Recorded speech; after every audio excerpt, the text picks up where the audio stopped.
नांदेड शहरात काल रात्री झालेल्या गँग वॉरमध्ये 3 गुंडांचा मृत्यू झाला।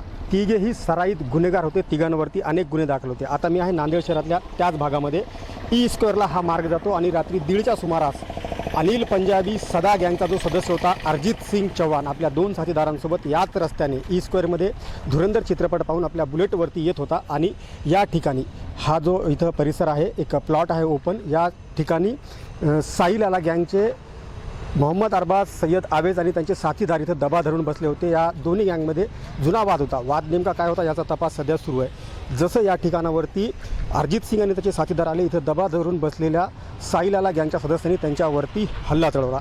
या दोन्ही गँगकडे शस्त्र होतीच। अरबाजकडे तलवार, आवेजकडे चाकू, खंजर आणि त्याच्या इतर साथीदारांकडे देखील शस्त्र होती। या दोन्ही गटांमध्ये या ठिकाणी तुंबळ हाणामारी झाली।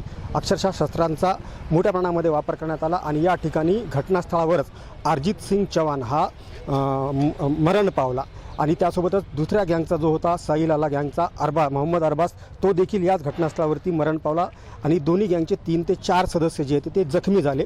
पोलिसांना या घटनेची माहिती मिळाली, त्यांच्या इतर गँगच्या सदस्यांना या घटनेची माहिती मिळाली। पोलिसांनी तातडीनं घटनास्थळी धाव घेतली आणि जे जखमी आहेत त्यांना शासकीय रुग्णालयामध्ये उपचारासाठी दाखल करण्यात आलं आणि त्याच वेळेला अरिजित सिंगच्या कुटुंबियांना देखील तो मरण पावल्याची माहिती मिळाली आणि ती अरिजित सिंगचा भाऊ, वडील आणि त्याचे अन्य साथीदार शासकीय रुग्णालयामध्ये त्याची बॉडी घेण्यासाठी गेले होते आणि त्याच वेळेला जो दुसऱ्या गँगचा आवेज होता तो जखमी अवस्थेत होता आणि त्याला देखील पोलिसांनी तिथं उपचारासाठी दाखल केलं होतं। मात्र त्या जखमी अवस्थेत असताना अरिजितच्या भावाने चाकूने पुन्हा त्या जखमी आवेजवरती हल्ला केला, त्याच्यावरती वार केले आणि त्या हल्ल्यामध्ये आवेज रुग्णालयामध्ये ठार झाला। एकूणच या 2 गँगचे 3 सदस्य या घटनेमध्ये मरण पावले। इथून थोडं अंतरावरती देखील एकमेकांचा पाठलाग करून या गुंडांनी एकमेकांवरती वार केलेले आहेत। या दोन्ही गँगवरती अनेक वेळा पोलिसांनी प्रतिबंधात्मक कारवाया केलेल्या आहेत। साईलाला जो आहे, तो या गँगचा प्रमुख आहे, ज्याच्यामध्ये अरबाज आणि आवेज होते, त्याच्यावरती MPD अंतर्गत कारवाई करण्यात आली होती। 1.5 महिन्यापूर्वीच तो